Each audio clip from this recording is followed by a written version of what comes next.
Hola chicos, ¿qué tal? Bienvenidos a un nuevo video tutorial en el curso de historia. En esta oportunidad vamos a hacer un repaso del tema número 8, que es proceso de independencia. Una primera parte, ¿no? ¿Qué hemos visto en este tema?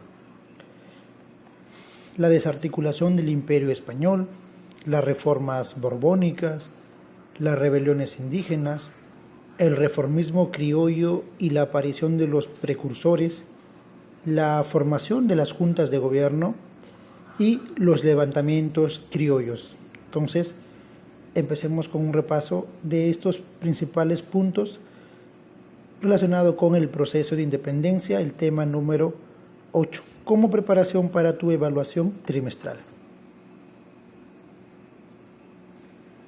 Desarticulación del Imperio Español. Entendemos que en Europa se afianzaba el sistema capitalista y esto dio paso al industrialismo, es decir, el capitalismo mercantil es reemplazado por el capitalismo industrial. Muchos países europeos estaban ya en este proceso de industrialización. España, por su parte, debido a la falta de control político, administrativo y económico, ello origina el crecimiento de los criollos, mayor participación, mayor predominancia. Otro punto relacionado con este punto es que España estaba frenada en su desarrollo, a diferencia de otros países que estaban iniciando el proceso de industrialización. España se vio frenada porque conservaba elementos feudales, como la servidumbre, la mita en todo caso, y la hiperinflación, debido a la gran acumulación de metales preciosos.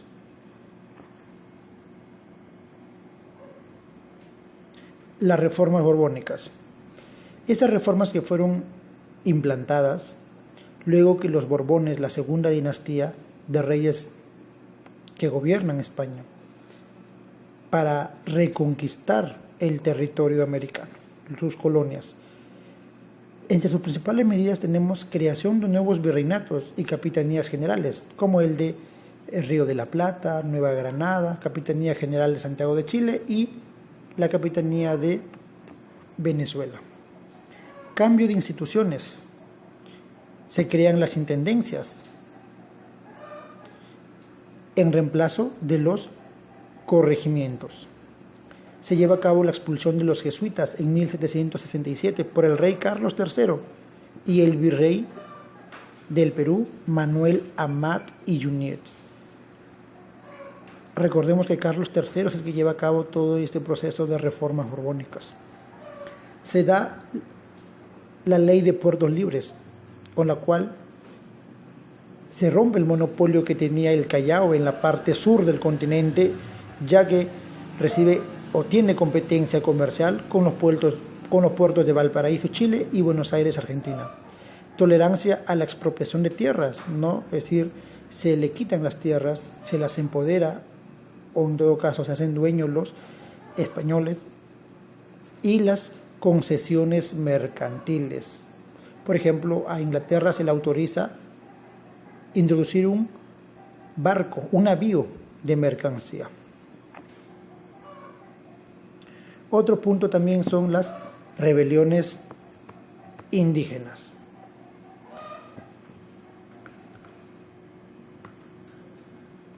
Estas sobre todo se van a dar en el siglo, podemos decir, 17, bueno, 18 también, ¿no? A inicios del siglo 18. Se dio por el abuso y abuso del poder por parte de los españoles. Los indígenas eran explotados y despojados de sus tierras. Eran obligados a mitar, a pagar tributo y trabajar como yanaconas, y asimismo eran expulsados de sus ayllus y encerrados en las reducciones, aquellos asentamientos de indios implantados por el virrey Toledo para controlar, centralizar la mano de obra. Entonces, por estas causas es que se inicia o se levantan en todo caso líderes indígenas contra la corona española. Entre los más importantes tenemos la rebelión de Juan Vélez de Córdoba, que ya lo hemos visto, ¿no? En 1739. Es la primera conspiración, ¿no? Y importante de la villa de Oruro contra la dominación española.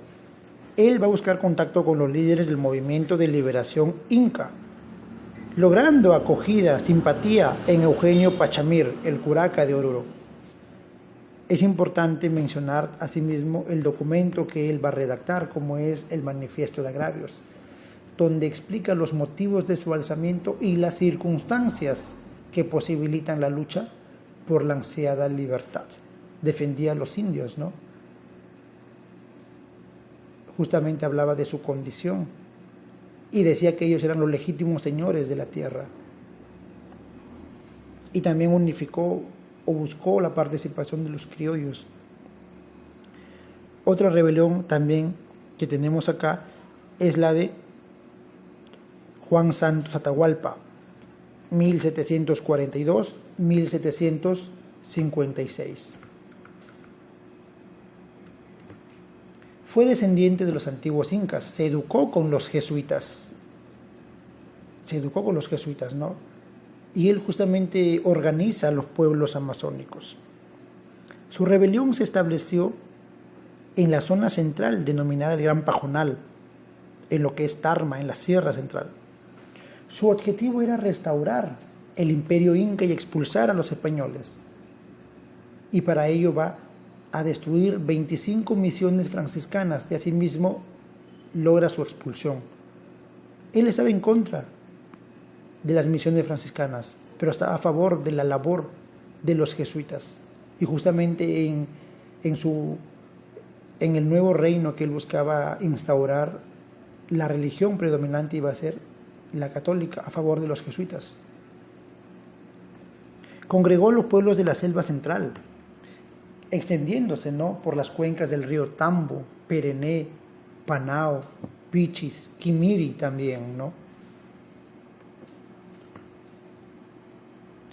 Y vale hacer mención que dicha rebelión va a ser combatida por el corregidor de Tarma, no por el virrey Manso de Velasco principalmente. Pero lo cierto es que Juan Santos Atahualpa no fue vencido por los españoles, desapareció en el anonimato. Luego viene la rebelión más importante del siglo XVIII, la de Túpac Amaru II o José Gabriel Condorcanqui, como es su verdadero nombre. Él era cacique de Tungazuca, Pampamarca y Surimaná. Fue el primero en pedir la libertad de toda Hispanoamérica, es decir, de todo territorio bajo el control de España, de cualquier dependencia. Buscaba la eliminación de la explotación indígena, los corregimientos, alcabalas y aduanas. ¿Cuáles fueron las causas?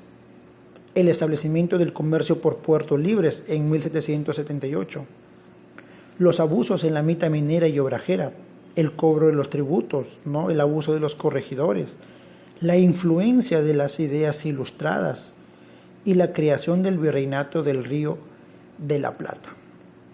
Recordemos que él era un arriero, tenía una recua de mulas con lo cual se dedicaba a trasladar la mercadería hacia el Alto Perú, y con la creación del nuevo virreinato del Río de la Plata pierde justamente el monopolio de esa parte de Puno, que pasa a pertenecer a esa nueva dependencia. ¿Qué hechos se van a dar? Recordemos, él primero viaja a Lima y solicitó la creación de una audiencia en el Cusco que solucione justamente los problemas que tenía. Aprovechando su estadía allá, acude a la Universidad San Marcos, donde toma cursos y asimismo se nutre de ideas ilustradas. Y decepcionado retorna al Cusco e inicia su movimiento cuando toma prisionero al corregidor de Tinta, Antonio de Arriaga, el 4 de noviembre de 1780. Ahí estalla su rebelión. Y triunfa contra los españoles en la batalla de Sangarará, el 18 de noviembre, pero es derrotado en Checacupe y Combapata. Es importante mencionar, no te olvides, la participación de su esposa, Micaela Bastidas, ¿no?, una mujer muy importante, y también que su rebelión fue combatida por el visitador Antonio de Areche. ¿Qué consecuencias trajo esta rebelión? Se suprimen los corregimientos y los repartimientos. Se prohibió el uso de la vestimenta incaica y títulos nobiliarios. Se prohibió la lectura de los comentarios reales y se estableció una audiencia en el Cusco, lo que él pedía inicialmente, ¿no? Recordemos que su rebelión al comienzo fue reformista, pero luego, conforme se decepciona de la administración, del control de la política española, se vuelve más separatista, sembrando un nacionalismo inca o indígena en la población. Tenemos también la rebelión de Túpac Katari, de Julián Vilca Apaza, en 1781. Él siguió la lucha desde el Alto Perú. Formó un ejército y cercó 2 veces La Paz en 1781. Junto con Diego Cristóbal Túpac Amaru, primo de Túpac Amaru II, derrotó a los realistas y llegaron a redactar un acta proclamando la nación india independiente. Pero por maniobras políticas y militares por parte de los españoles y el apoyo que reciben de etnias o de pueblos enemigos a los ideales de ellos, contrarios a Túpac Katari, son derrotados. Tenemos el reformismo criollo y los precursores. Fracasada la rebelión indígena, los criollos vieron la posibilidad de controlar el gobierno para de esa manera asegurar sus beneficios, temiendo el gobierno o la formación de una nación indígena. Impulsaron para ello la renovación académica, tanto con los intelectuales como con los ricos comerciantes, exigiendo cambios académicos en colegios mayores y universidades. Se da la creación del Convictorio de San Carlos, institución que se crea tras la expulsión de los jesuitas, y siendo el rector Toribio Rodríguez de Mendoza, se convierte en el centro de enseñanza más avanzado del virreinato peruano y además de difusión de las ideas ilustradas. Se creó asimismo la Escuela de Medicina de San Fernando, bajo la dirección de Hipólito Unanue, significando una renovación científica y educativa.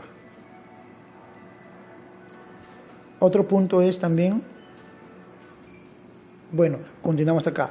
Los criollos se nutrieron de ideas políticas, de la modernidad, de la ideología francesa, divulgada en todo el mundo, ideas bases de la Ilustración, igualdad, fraternidad y libertad, derechos de propiedad, ciudadanía y la vida bajo la soberanía popular.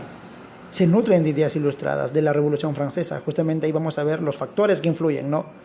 Se fueron identificando parcialmente con el territorio, el pensamiento sectario, ante el temor de un gobierno indígena, como lo he mencionado anteriormente. Señalaban que América les pertenecía, viendo el territorio como su propiedad y con derecho a gobernarlo.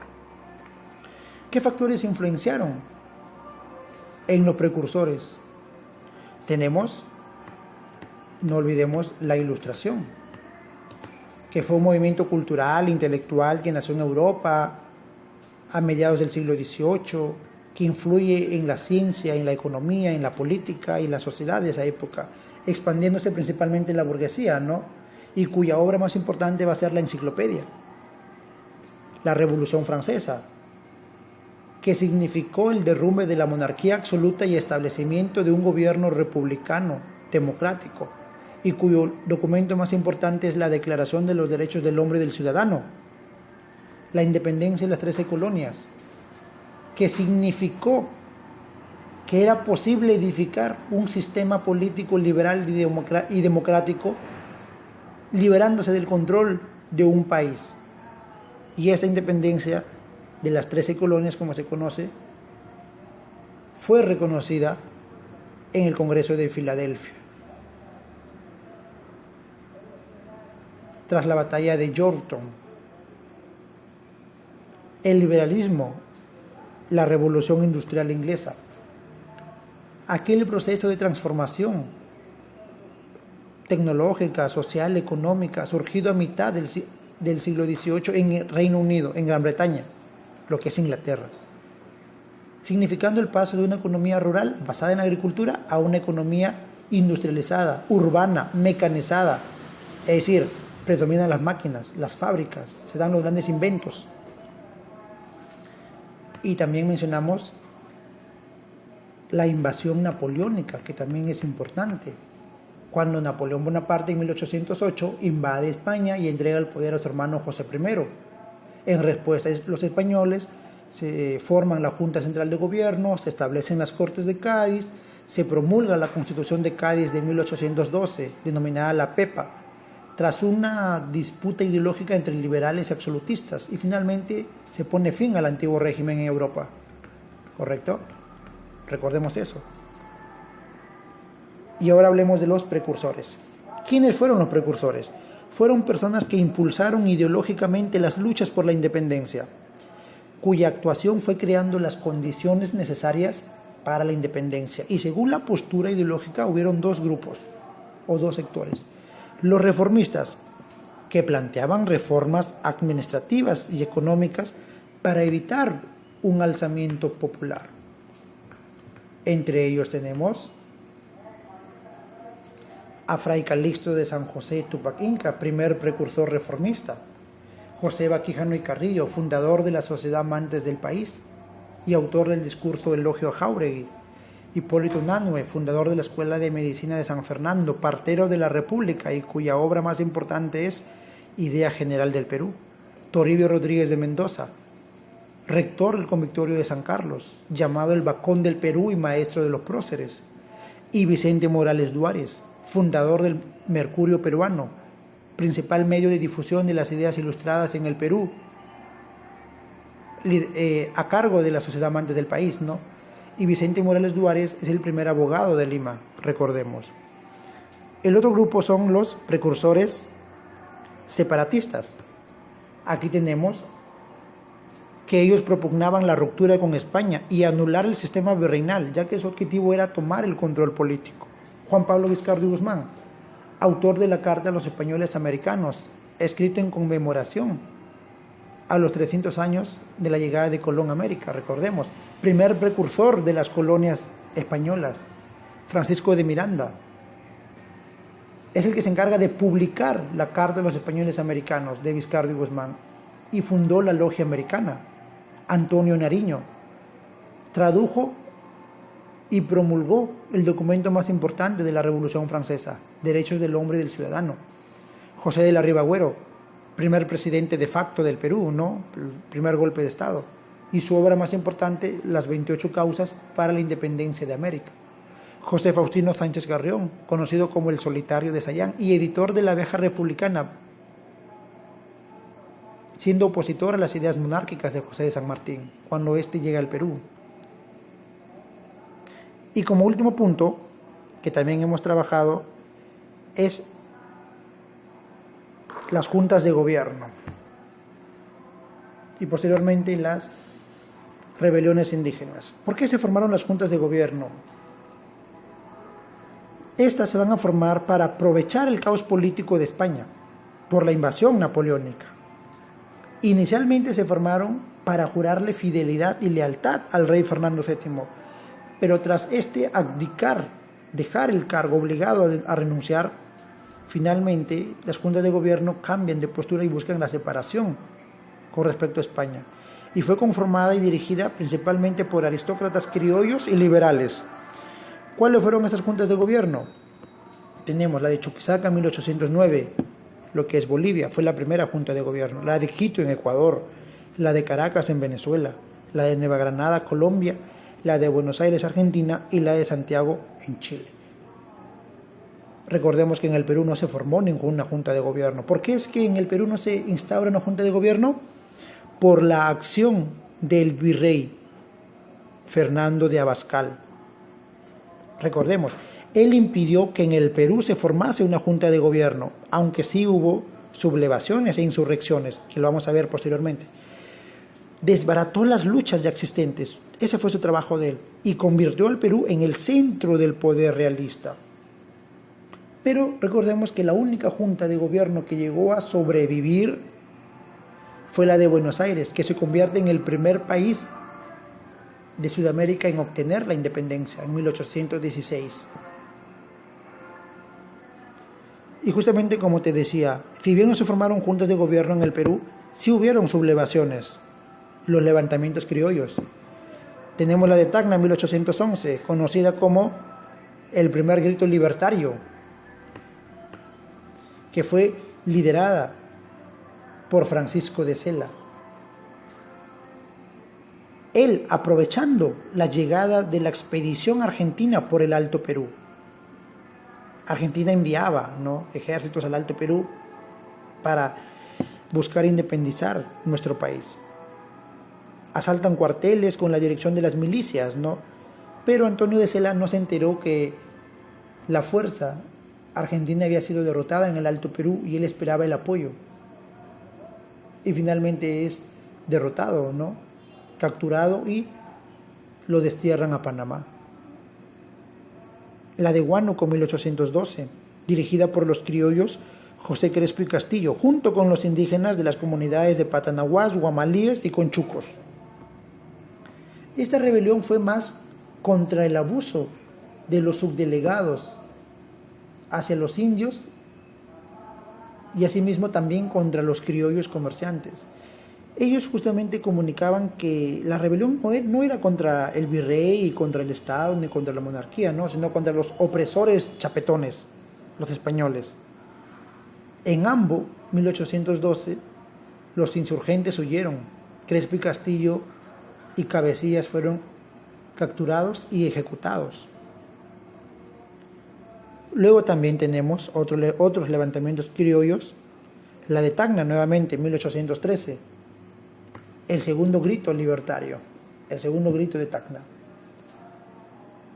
Este consistió en levantar al mismo tiempo Tacna, Arequipa y Moquegua, facilitando así los avances del ejército argentino. También esperaban el apoyo del ejército argentino. Asaltaron cuarteles y libraron enfrentamientos en ambos departamentos mencionados. Pero debido a la deslealtad de Gómez Espejo y la derrota de Belgrano, también las fuerzas argentinas son derrotadas, justamente van a ser causa de la derrota de Enrique de Pallardelli. Y luego prosigue la más importante, la de 1814, en el Cusco, liderada por los hermanos Mariano José, Juan y Vicente Angulo, junto con el brigadier Mateo Pumacahua. Organizaron un levantamiento de gran impacto, cuyo recorrido por el sur planeaba una alianza con la Junta de Buenos Aires, Argentina. El origen de esta rebelión era porque buscaban la autonomía en el Cusco con respecto al gobierno virreinal de Lima, y para ello se llevaron a cabo 3 expediciones: la del Alto Perú, dirigida por el cura Ildefonso Muñecas y el coronel León Pinelo. La misión era cortar las comunicaciones entre el virrey y el ejército realista en el Alto Perú, entre el virrey Abascal y la Pezuela, que lideraba los ejércitos realistas en el Alto Perú. La expedición a Huamanga, que es la segunda,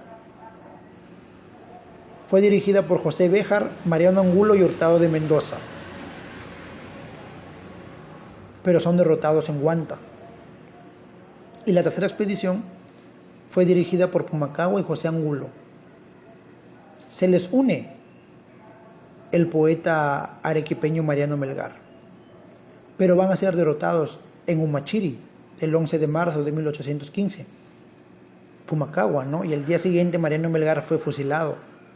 Posteriormente Pumacahua capturado junto con los hermanos José y Vicente Angulo, siendo ahorcado y descuartizado, y estos 2 últimos hermanos fusilados.